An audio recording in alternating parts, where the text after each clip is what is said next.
The scream behind the door. The guard said he hadn't spoken in 3 days. No food. No sound. No movement. But that night, a scream ripped through the concrete hallway of H Block. It wasn't just any scream. It was the kind that makes grown men freeze. By the time the guards got to his door, they found him standing in the dark, his hands pressed flat against the wall, his eyes wide open, and his voice whispering, "Don't let them lock me in again." No one knew who he was talking to, because in solitary confinement, there's no one else in the cell but you. But how did he end up there?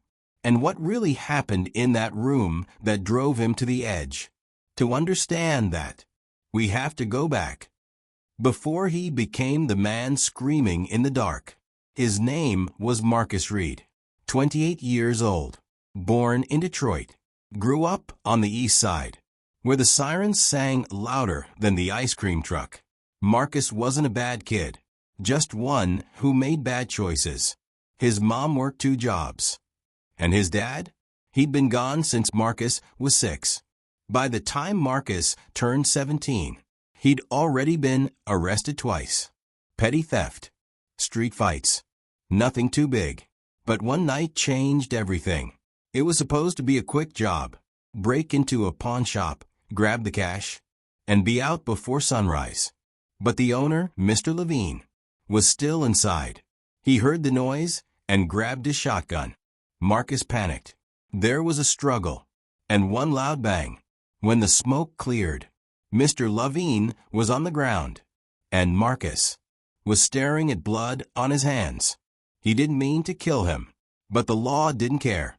That night, Marcus Reed went from a small-time thief to a convicted murderer.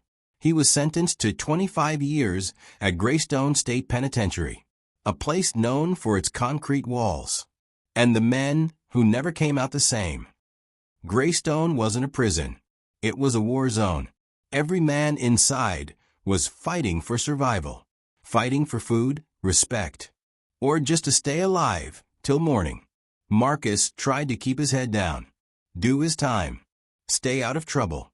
But in Greystone, trouble had a way of finding you. One afternoon in the yard, a group of inmates from Cell Block D cornered him. They said he owed them protection money. Marcus refused. He wasn't built to bow to anyone. The biggest one, a tattooed guy called Razor, stepped forward. "Then you pay another way," he said. Marcus swung first. Then came the fight. By the time the guards broke it up, 2 men were bleeding, and Razor had a broken jaw. The guards dragged Marcus away, hands cuffed behind his back, blood dripping from his nose. Assault, they wrote in the report. Threat to inmate safety. And that was the day Marcus Reed was sentenced to 30 days in solitary confinement.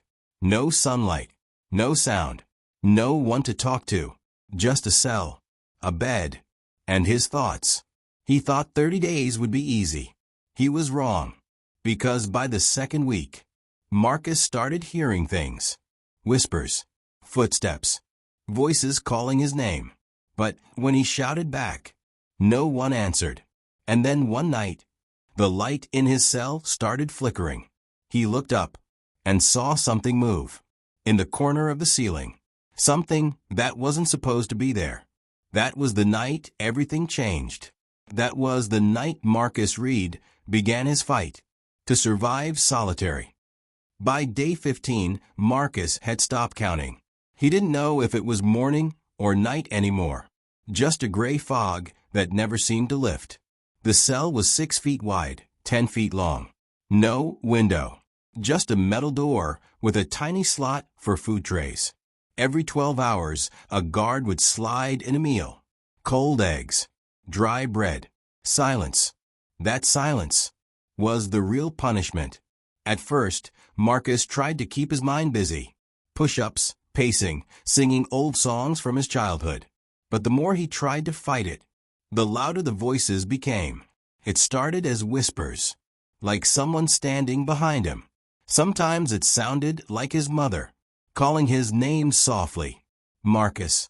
Other times, it was a voice he didn't recognize. Low, calm, and cruel. You don't belong out there. It said, you belong in here. Marcus would turn, press his face to the wall, and shout, who's there? But the only answer he got was the sound of his own breathing. He told the guards what he was hearing. They laughed.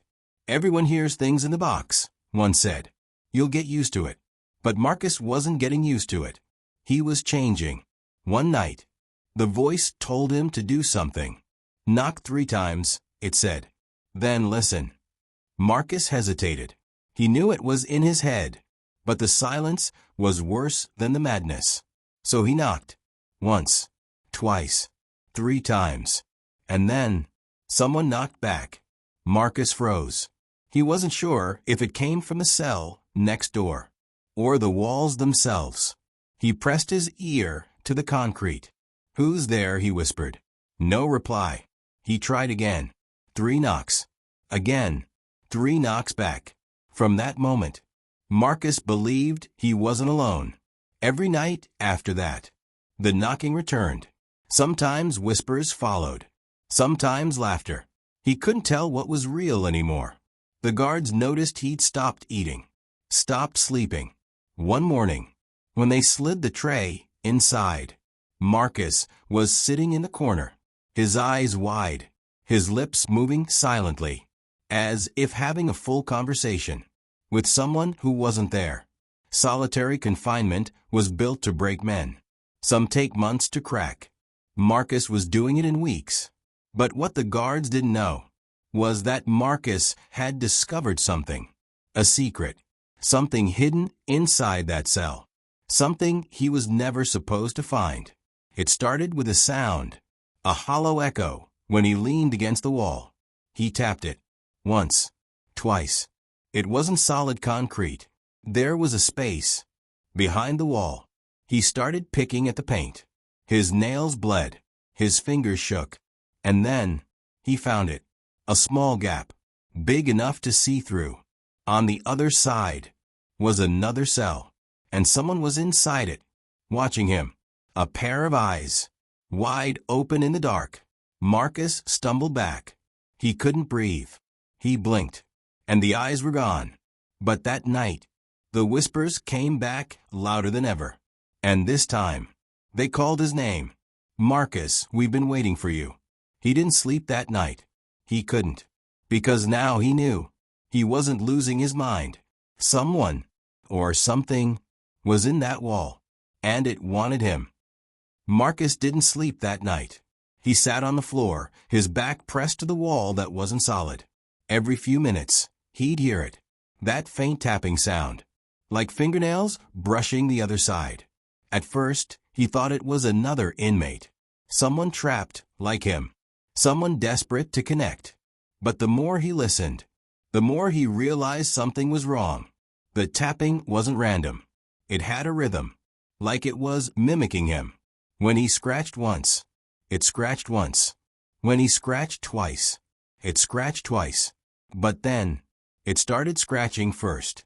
Marcus whispered through the hole, "Who are you?" A whisper came back, soft, broken. "Help me." His body went cold. He backed away, his eyes fixed on that small, jagged hole in the paint. He called out for the guards, banged on the door until his knuckles bled. But no one came. And when he looked back at the wall, the hole was gone, like it had never been there. The next day, a guard came by, Officer Dale. He was one of the few who didn't treat inmates like animals. He looked at Marcus, wild-eyed, shaking, and said quietly, "You okay, Reed?" Marcus didn't know what to say. If he told the truth, they'd think he'd lost it. Send him to the psych ward. So he nodded. "Yeah, I'm fine." But Dale didn't look convinced. He leaned closer and whispered, "Don't listen to the walls." Then he walked away. Marcus froze. How did Dale know about the walls? That night, Marcus couldn't stop thinking about it. The hole, the eyes, the way Dale looked at him, like he knew something. The next meal came late. When Marcus picked up the tray, a small piece of folded paper was hidden under the bread. He opened it. It said just one thing: Cell 12, behind the mirror. Marcus didn't know what it meant, but something deep inside told him. It was connected to the voice in the wall. He started searching every inch of his cell: the sink, the floor, the mirror above the toilet. That mirror, it was small, cracked, and bolted into the concrete. He tapped it. Hollow. He pulled at the edges until his fingers ached. The metal bent slightly, just enough to slip a hand behind it. And when he did, he found something taped to the back. A small piece of paper, old, yellow, and covered in handwriting. It read, "If you hear them, don't answer." Marcus dropped it instantly. His heart pounded. He looked back at the hole in the wall, the one that had disappeared. Except now, it was back, wider, and this time, a hand was reaching through it. Marcus stumbled backward, his back hitting the steel door. He screamed, pounded the door with both fists, shouting for help. The guards came running. They burst in, but when they looked, there was nothing there. No hole, no hand, just Marcus, trembling in the corner, his eyes fixed on an empty wall. Officer Dale stared at him for a long time, then said quietly, "They've chosen you now." Marcus whispered, "Who has?"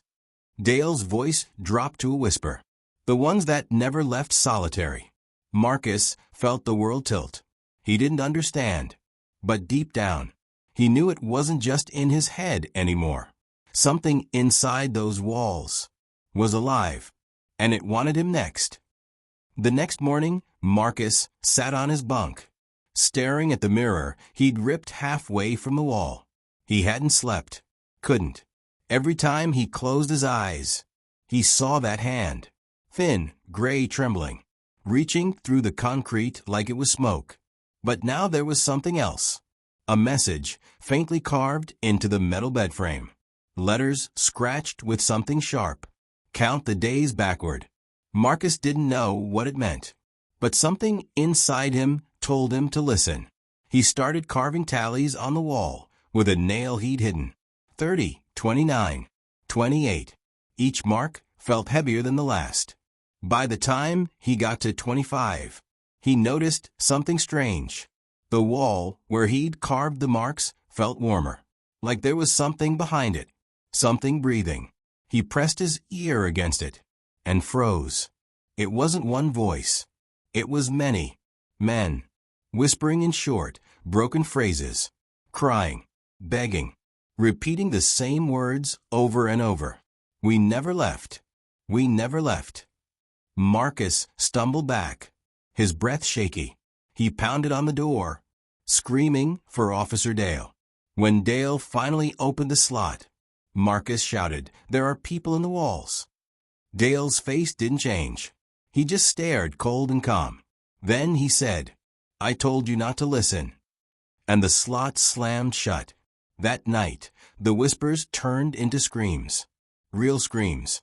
They echoed through the vents, through the pipes, through the cracks in the walls. Marcus covered his ears, but it didn't help. The sound was inside his head now. Then suddenly, silence. Total silence. No voices. No screams. Not even his own breathing. He looked up at the mirror. Something was written across it, in steam, even though the cell wasn't hot. Cell 12. The same words from the note under his bread. Marcus whispered, "Why? What's in cell 12?" And that's when the light flickered. Once. Twice. Then stayed off. He heard the metal door unlock. Footsteps. Slow, steady. Getting closer. The door opened halfway. A shadow stood there. It was Officer Dale. He didn't have a flashlight. No keys in his hand. Just a blank stare. "Get up," he said. "They want to see you." Marcus hesitated. "Who?" Dale tilted his head slightly. "The ones that never left." Marcus didn't move. His heart pounded so loud. He thought the walls could hear it. Then Dale spoke again, But this time, it wasn't his voice. It was deeper, distorted, like something else was speaking through him. You belong to us now. The lights flickered back on, and Dale was gone. The door was still locked. No footprints, no sound, but across the floor, drawn in a thick line of black ash, were 3 words. Go to 12. Marcus knew one thing for sure now. Whatever haunted solitary confinement wasn't just a voice, or a dream, or a trick of the mind. It was real, and it wanted him to find cell 12. But there was one problem. Cell 12 was sealed shut, had been for over 10 years, because the last man who lived there never came out alive. They said cell 12 didn't exist anymore, that it was sealed off after a maintenance fire. That's what the guards told the new inmates. But inside Greystone, everyone knew the truth. Cell 12 was haunted. And now Marcus Reed, the man who hadn't slept in days, was being called there. He didn't know how. He didn't know why. All he knew was that every sound, every flicker of light, every shadow in that hallway was leading him to that door. 2 nights later, Marcus was taken out of his cell for a routine shower. 2 guards escorted him. Officer Dale wasn't one of them. When they passed the row of empty cells, Marcus saw something strange. Between cell 11 and cell 13, a blank wall. No number, no door, just smooth concrete, like the space had been erased from existence. But Marcus stopped walking. He could feel it, the warmth behind that wall, the same warmth he'd felt in his own cell. He turned to the guards. What's behind that wall? They didn't answer. One of them just said, keep moving. But Marcus didn't. He pressed his hand flat on the concrete. It was vibrating, faint like a heartbeat. The guard grabbed his shoulder. Reed, I said, move. Marcus turned. Someone's in there. Before the guard could reply, a deep thud came from inside the wall. Then another. Then 3 knocks. Slow and deliberate. Marcus's blood ran cold. That same rhythm. The one from his cell.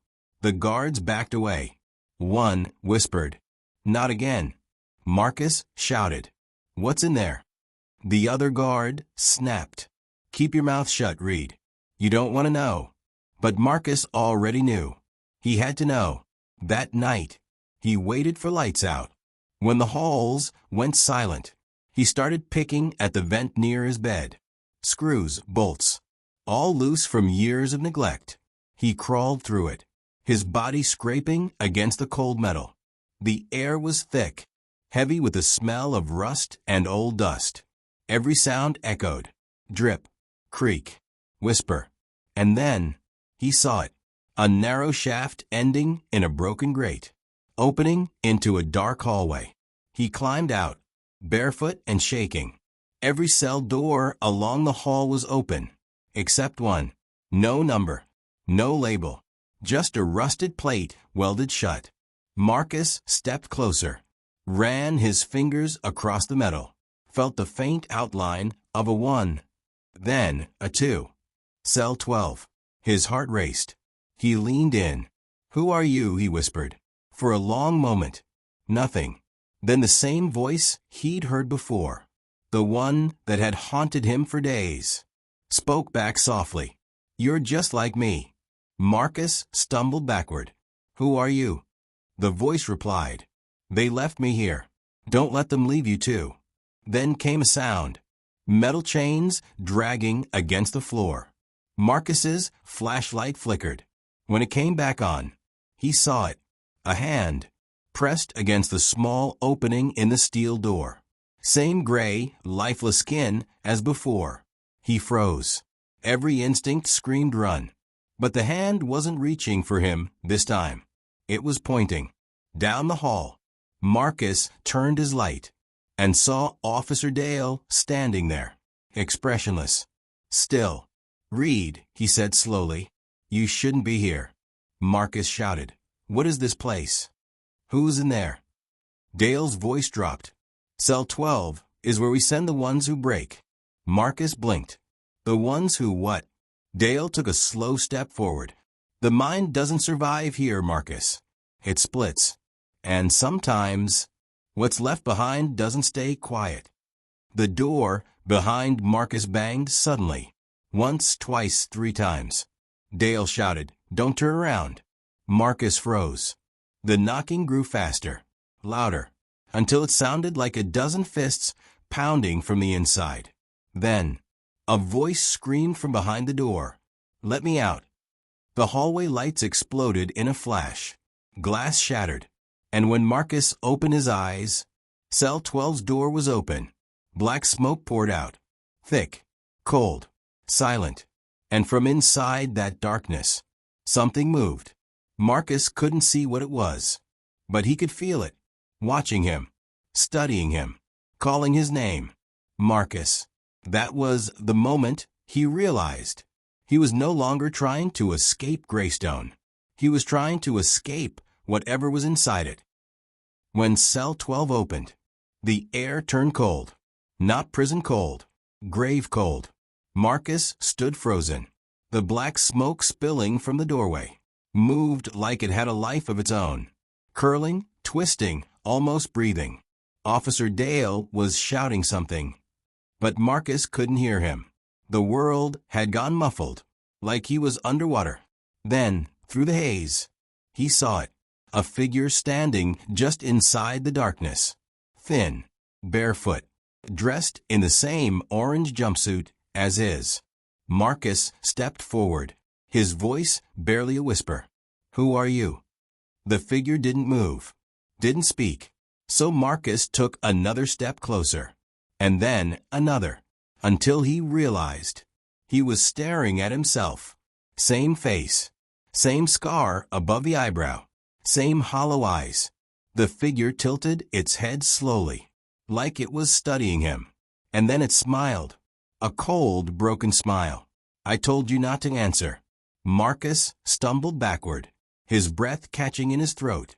The lights overhead flickered violently. The walls began to hum. That same heartbeat sound, thumping louder, faster, deeper.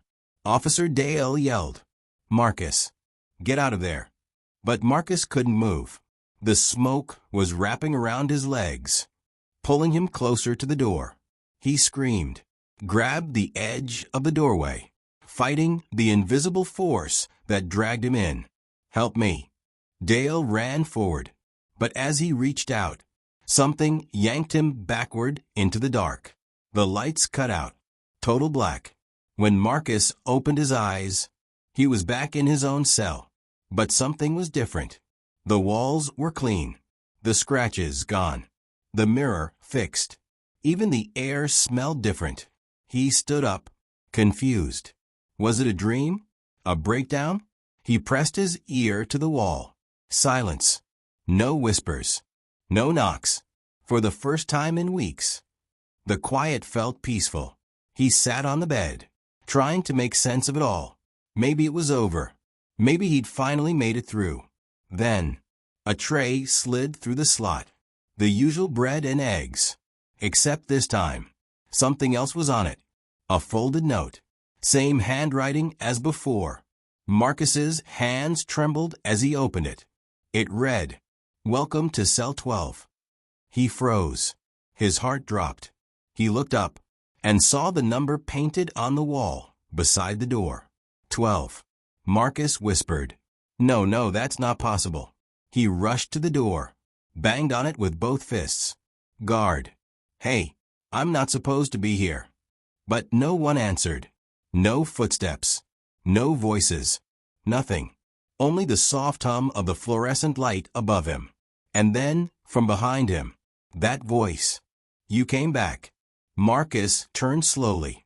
The figure from before was sitting on the bunk. Same face. Same body. Same dead smile. "You survived, but not the way you think." Marcus whispered, "What are you?" The figure leaned forward, its eyes hollow and endless. "I'm what the walls remember." The light above flickered once more, and went out completely. In Greystone, Solitary wasn't just a punishment. It was a trap. The kind you don't escape from. You just trade places with whoever's still inside. Marcus Reed thought he was serving 30 days in the hole. But now, he was the hole. And somewhere, deep inside those concrete walls, the next man would arrive and hear a familiar voice whispering, "Don't let them lock me in again." 2 weeks after Marcus Reed disappeared, Greystone State Penitentiary carried on as if nothing had happened. No press release. No report. Just one less inmate on the roster. Officially, the file said, transferred. No further details. But that was a lie. And one man knew it. Detective Aaron Heller had been with the State Corrections Division for over a decade. He'd seen everything. Riots, escapes, even a guard smuggling weapons inside. But Greystone always gave him chills. Something about that place felt wrong. It was supposed to be just another case, a review of inmate welfare reports. But when he reached Marcus Reed's file, he stopped reading halfway through. There was a note at the bottom, written in red ink. Reed reassigned to Isolation Unit C-12. Observation incomplete. Heller frowned. C-12 wasn't on the prison map. He checked twice. Units A, B, D, and E were listed. C wasn't. He looked up at the warden. "Where's Isolation Unit C?" The warden paused for a long moment, then said quietly, "Doesn't exist." Heller raised an eyebrow. "Then why do I have a report signed by one of your officers, Dale Mercer?" The warden's face went pale. Officer Mercer's been dead for 5 years. Heller didn't say anything. He just closed the file and walked out. But that sentence stayed in his head. Dead for 5 years. Back at his desk, he dug through the archives. Greystone had dozens of unmarked reports. Disciplinary actions, solitary assignments, medical emergencies. He started looking for a pattern. And there it was. Every few years, someone vanished after solitary. Each one listed under C-12. Always written by a different officer. And every officer was deceased. Heart attacks, suicides, workplace accidents. Heller leaned back in his chair. Something about it didn't add up. He found an old maintenance record from 1998. It mentioned a containment fire that burned down part of the East Wing. 6 inmates dead. 1 guard missing. The location? C block. Room numbers 1 through 12. He pulled up the old blueprints. There it was. A long corridor. Cells 1 to 12. And at the end of the hallway, a note scribbled by hand. Do not reopen. That night, Heller couldn't sleep. He couldn't stop thinking about Marcus Reed. A man with no transfer records. No death certificate. No trace of ever existing after solitary. He decided to drive to Greystone himself. Midnight. Rain pouring. The kind of night that makes the world feel hollow. When he arrived, the guards looked uneasy. No one wanted to talk. But one older guard finally pulled him aside. A man with tired eyes and shaking hands. "You shouldn't be here," he said quietly. Heller replied, "I'm not leaving until I see Unit C." The guard hesitated, then handed him an old key ring. "Take the east corridor. End of the hall. But if you hear knocking, don't answer it." Heller frowned. "What does that mean?" The guard just looked at him sadly. "You'll find out." Heller followed the map, his flashlight slicing through the dark hallways. Every door was rusted shut. The air smelled of dust and something else. Something metallic, like dried blood and old rain. When he reached the end of the corridor, the number was barely visible under the grime. 12. The door was sealed with chains and bolts. But someone had written a word across it in chalk. Remember. Heller exhaled slowly. Then he raised the key and slid it into the lock. The chains fell away. The door creaked open. A wave of cold air hit him, so sharp it made his eyes water. Inside was nothing but an empty cell, a bed, a mirror, a single word carved into the wall. Marcus. He crouched down to get a closer look. When his flashlight passed over the floor, he saw dozens of tallies scratched into the concrete, counted backward. 30, 29, 28, and then a fresh one, still wet, still bleeding. Heller froze. Someone had been here recently. He stood up fast, turned toward the door, and stopped cold. A man was standing in the doorway, orange jumpsuit, head tilted, silent. Heller raised his light. The man's face came into view. It was Marcus Reed. Heller whispered, "Reed, you're alive." Marcus smiled faintly. "I told them not to open it." Then the door slammed shut. They found Heller's car outside Greystone the next morning. Keys still in the ignition, files still on the seat. But Heller was gone. The prison records show no trace of his visit. No footage. No logs. Only one change was made that week. A new line added to the restricted file. C-12 sealed. Do not reopen. Echoes of the forgotten. Low eerie tone. 2 months after Detective Heller's disappearance, Greystone Penitentiary was quieter than ever. Too quiet. The inmates whispered about the man in orange. Some said they saw him walking the halls at night. Others claimed to hear him knocking. Always 3 times. The guards tried to ignore it. They told themselves it was just stress, just the building creaking. But the knocking never stopped. Always near the east wing. Always near where C Block used to be. And then one morning, a new inmate named Trey Collins was assigned to solitary. The return to C-12. Trey was 23. Petty theft, 2-year sentence. He wasn't a troublemaker, just unlucky. The guards escorted him down the hallway. Only 2 of them spoke. The rest avoided eye contact. Trey noticed the corridor got colder. The farther they went, the lights flickered once, twice, and then died completely. "Where are we going?"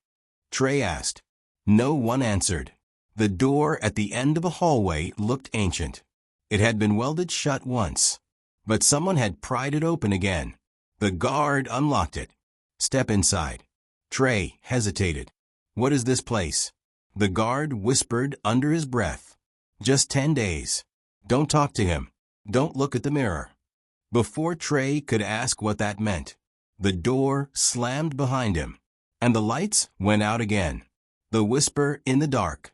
The first night was silent. Too silent. Not a sound except the hum of the vent. Trey tried to sleep, but at exactly 3:17 a.m., he heard a faint voice. A man's voice. Calm. Right behind the wall. "They forgot me." Trey shot up. "Who's there?" Silence. He pressed his ear to the concrete. It was cold, but he could hear breathing. Then the voice again. "Don't open the door." Trey stumbled back. His heart was racing. He looked around. There was no one else in the cell. He turned to the mirror. It was fogged up, but in the glass, he could see something moving behind him. Something wearing orange. Tense, rising tone. For the next 3 days, Trey barely slept. He kept hearing whispers. Some begging. Some screaming. Some counting down. And every morning, there were new tally marks on the wall. Ones he didn't make. The guards refused to check the cell. Every time Trey called for help, they just turned away. But on the 7th night, everything stopped. No whispers. No breathing. Just stillness. And that's when Trey realized something. The tallies had reached 0. The final knock. At dawn, the guards opened the door to deliver food. The cell was empty. No Trey Collins. No bedding. No personal items. Just the mirror. And, on the glass, a message written in condensation. He survived. But there was something else. A shape, pressed faintly in the fog. Like a handprint. The guards ran. One quit that same day. Another transferred within the week. The warden ordered the cell sealed again. Chains, steel, concrete, this time permanently. They buried the paperwork, deleted the logs, and for the next 10 years, Greystone's East Wing was officially condemned. The survivor. Years later, a journalist working on a podcast about prison reform found an unmarked tape at a state records facility. It was labeled, Interview Marcus Reed, 2008. On the recording, a calm male voice spoke. They said solitary would break me. They were wrong. The interviewer asked, "What happened in there?" Marcus paused for a long moment. Then he whispered, "I didn't survive it, it survived through me." A loud knock echoed on the tape, 3 times. Then the tape cut off. Closing tone, slow and haunting. To this day, no one knows what really happened inside Greystone's solitary unit. The prison has been shut down, the land fenced off, the files destroyed. But sometimes, people who visit the old grounds at night say they still hear knocking from below the concrete. 3 slow knocks. And if you listen closely enough, you'll hear a man whisper, "Don't open the door." Soft wind, slow heartbeat fades, silence.